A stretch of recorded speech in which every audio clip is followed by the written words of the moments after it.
Adams. We call him Sports Obama.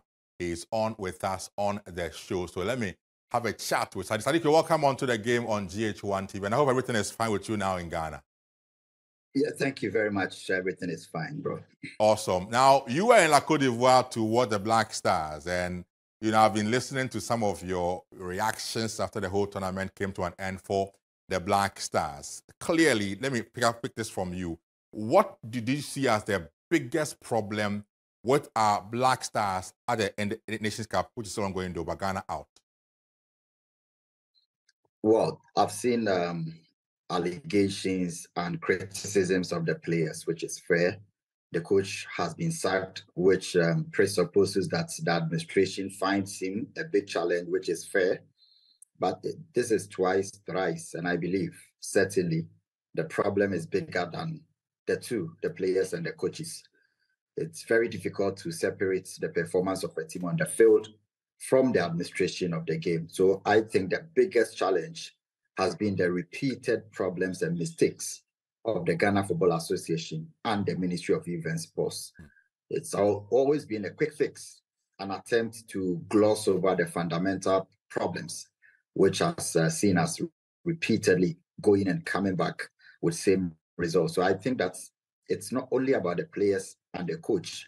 We have fundamental problems that we need to fix, which we have consistently concealed in an attempt to go back to waste money and return with more pain and misery for the fans. Like you said, it goes beyond just the players, because that one, obviously, it's clear to every one of us. Their playing body and their issues, the coaching issues, and most of the times, like you said, we make an attempt to deal with those particular ones, but then we get to tournaments and again, we get ourselves messed up. So what then are the bigger problems to do with our football administration in Ghana, and even how, you know, the ministry also plays its role in getting things right with our football and the Black Stars for that matter? In the short term, I can readily mention the call-up invitation of players into the national team and selection purposes. The invitation, from what we have heard in recent times, is heavily influenced and under the leadership of the Football Association president and management committee members. So invitation into the national team is heavily influenced and not in the positive sense. Okay. Players are called, some of them, based on whatever they have in terms of relationship with people in the corridors of power. And they come to the national team, and it's clear their performances and how you can't even change some players in the team. Also, the commitment of the players, and some of them I've spoken to, has got to do with their mistrust for the administration. They believe that there are people around the team who just want to siphon, who just want to fleece Ghanaians and the association by making money at the expense of patriotism and commitment, something they preach to the players. So there are so many challenges. There is also an issue with the management of the team, the constitution, or the management of the team. The people who have been constituted to manage the team lack the expertise and experience to be there. I'm not saying that they haven't done it before, but clearly, for example, the current committee chaired by Makado has failed consistently in the World Cup, in the AFCON, in the selection of coaches, and they are still the ones who are maintained. So if you sack your coach and keep the main chairman of the team, who has embarrassingly failed in 3 or 4 consecutive AFCONs and selection of coaches, how then do you want to say you are cleaning the system or cleansing it when the same problems keep on repeating? If you find a problem persisting for years, then you have to blame the people who are trying or pretending to solve that particular problem.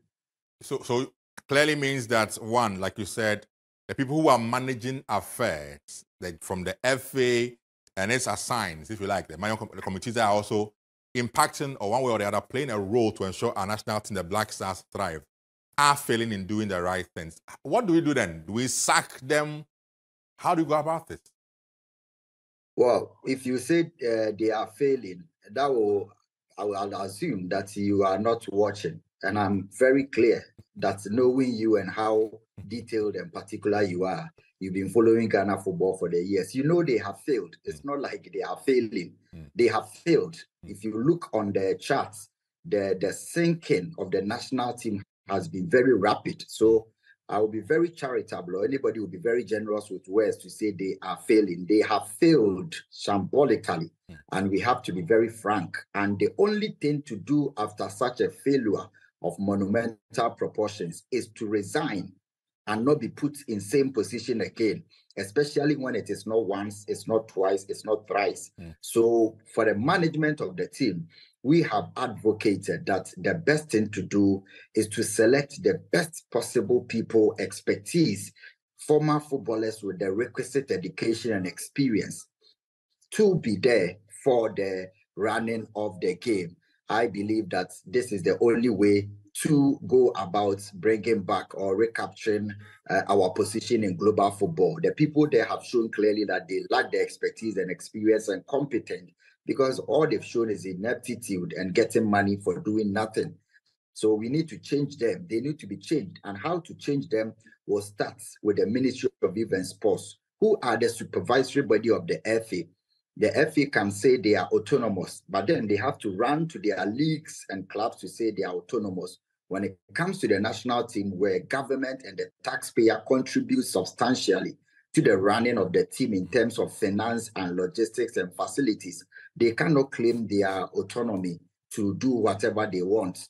And the ministry sits aloof, except if the ministry is complicit in whatever has been going on. But clearly, the ministry should be standing up and telling the FA to do the right thing by, for instance, the committee set to set for a new coach, halting that process, telling the people on board to resign honorably or disbanding it, and wait for a proper report, technical, managerial budget of the team to find the real ills of the issues in Ivory Coast before we can proceed to appoint a new coach. When trees fall on trees, the topmost must be removed first. You don't cut more logs on top of those that are down. We need to find out what the fundamental problems were in Ivory Coast before we can fix it. If you allow these people who were in charge in that shape to continue on and lead the search for a new coach, you are only concealing cunningly the problems and the embarrassing they brought to the people. Saddick, in all of this, are you not surprised that the ministry, like you are saying, are pretty much looking on and have not really acted in any way to halt the process? What does that really communicate to all of us?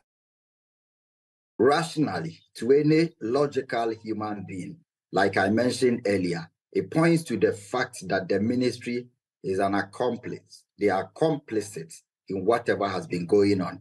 If a thief enters the house and the dog doesn't bark, it's either the thief is known or familiar to the house, or the dog has been induced to keep mute. That's clearly what's happened.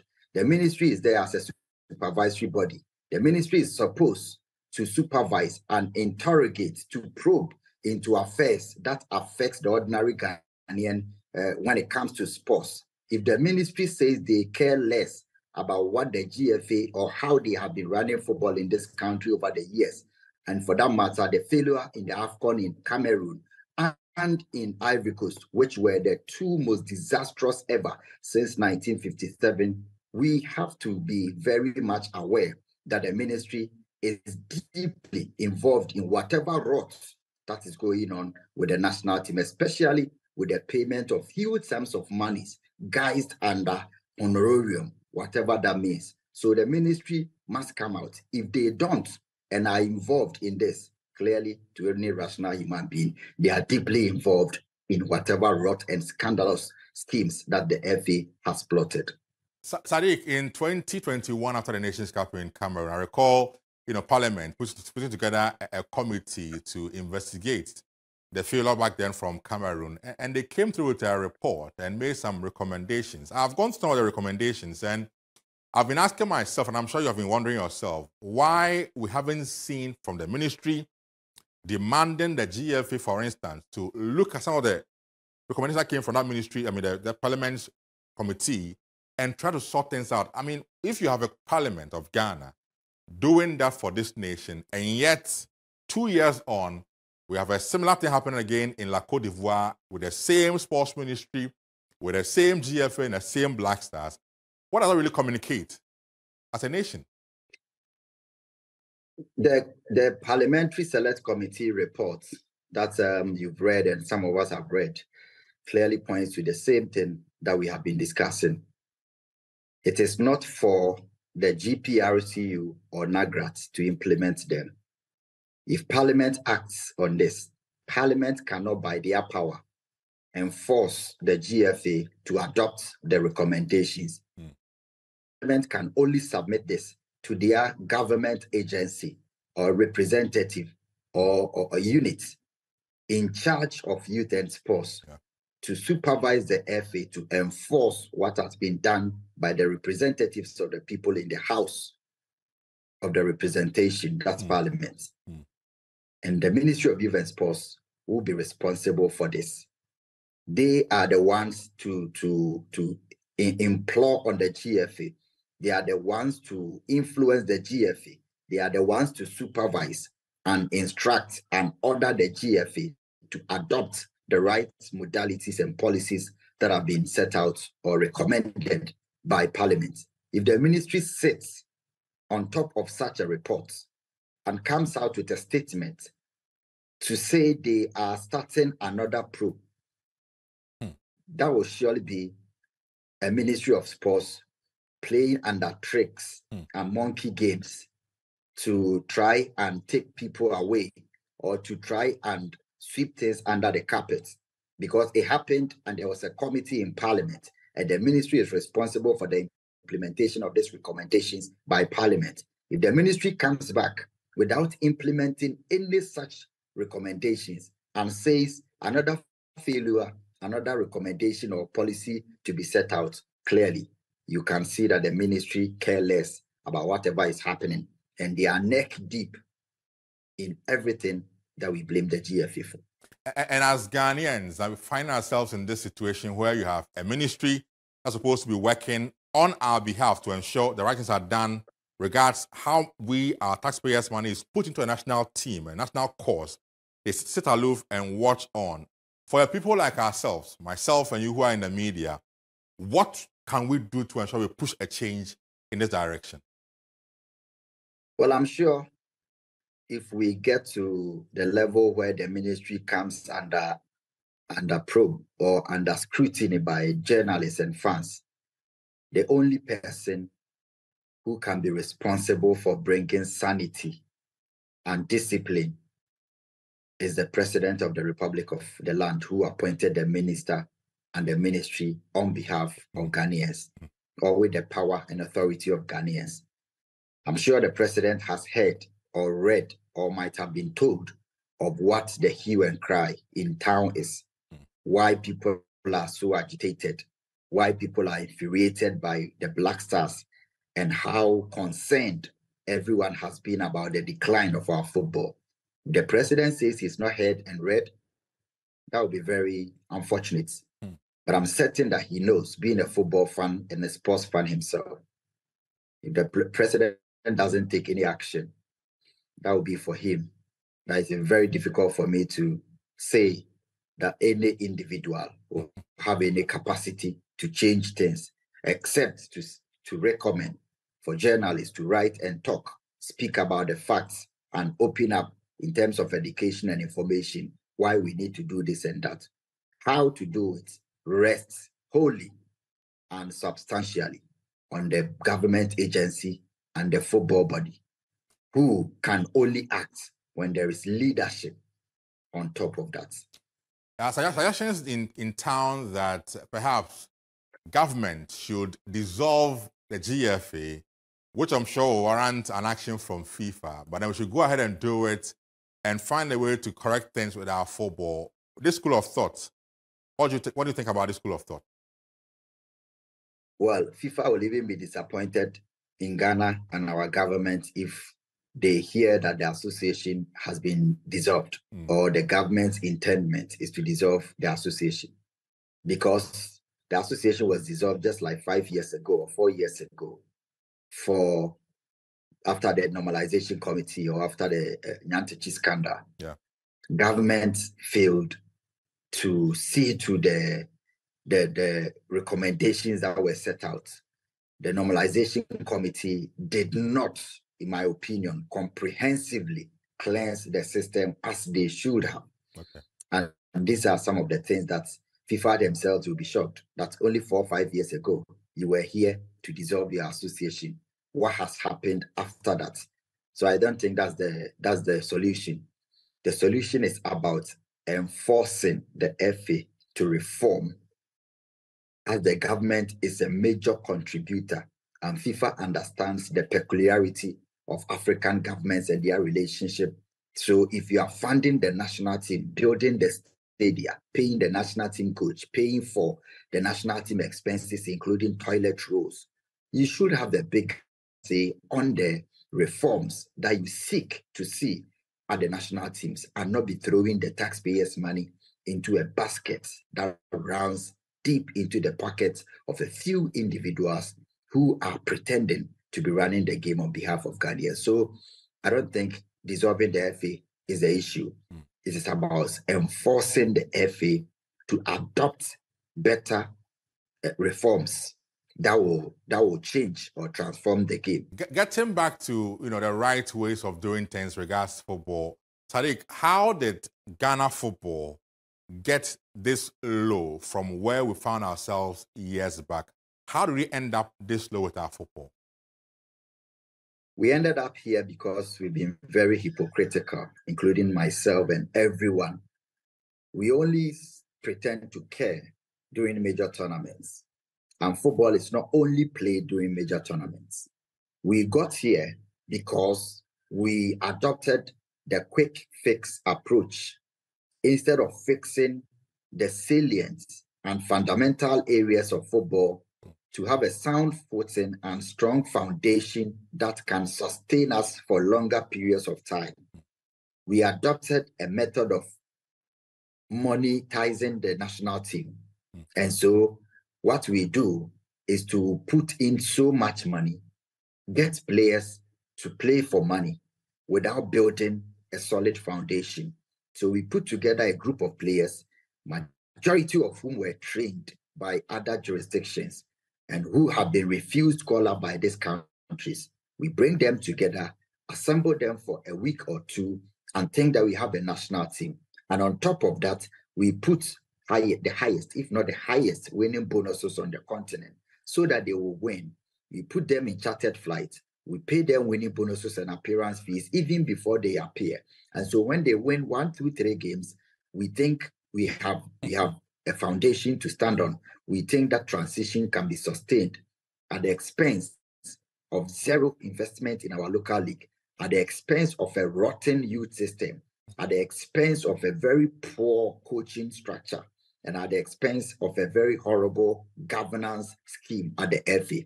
All we wanted to do is to see a Black Stars team winning 1, 2, 3, 4, 5 games in a year and spending over $500,000 to $1 million on one game, including ways and means and other expenses that do not have items attached.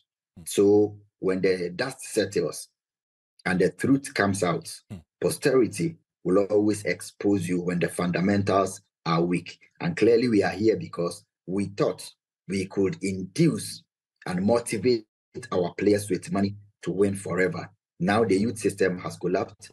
The league is almost in comatose.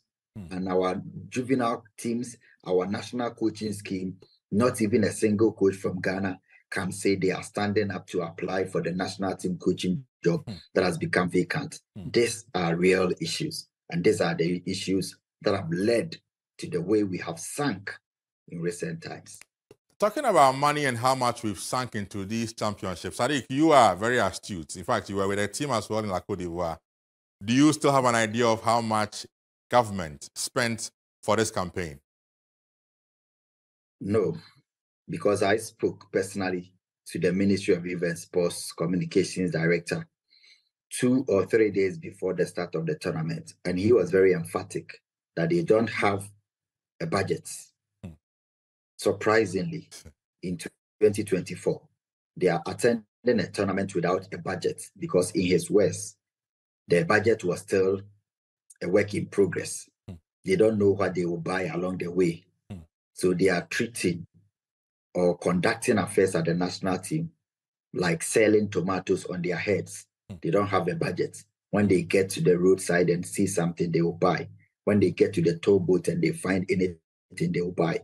When it becomes necessary that they have to pay $1 million to win one game, they will pay. So they cannot put some of these items in the budget. That is what presupposes. So I don't know. And I'm not sure anybody knows for a fact how much we spent. And is it not sad as a nation, like you are saying, 2024, that we have even gone, we have been out of the tournament for over a week now, all the talk in town, all the reactions from Ghanaians, still we've not had a decency of officialdom giving us a fair idea of how much was put into this campaign as a nation? Well, that is even a very trivial part of it. That's on the peripherals. Well, the most important thing is we failed, and there has not been a single statement from the association admitting to failure, even though failure is very flat on their faces. It tells you about their impudence and arrogance and disrespect to the people of Ghana. It will be very difficult to explain it. No justification and no amount of grammar can work out for this, can compensate for the disrespect and the arrogance. Nobody cares about the feelings of Ghanaians. So without even the budget, they still insist that there hasn't been any failure, and they will continue to do the job that they have consistently failed at. So no budget, no technical report, no apology for the embarrassment, and nobody cares about you, the Ghanaian fan, who have invested your emotions into their national teams.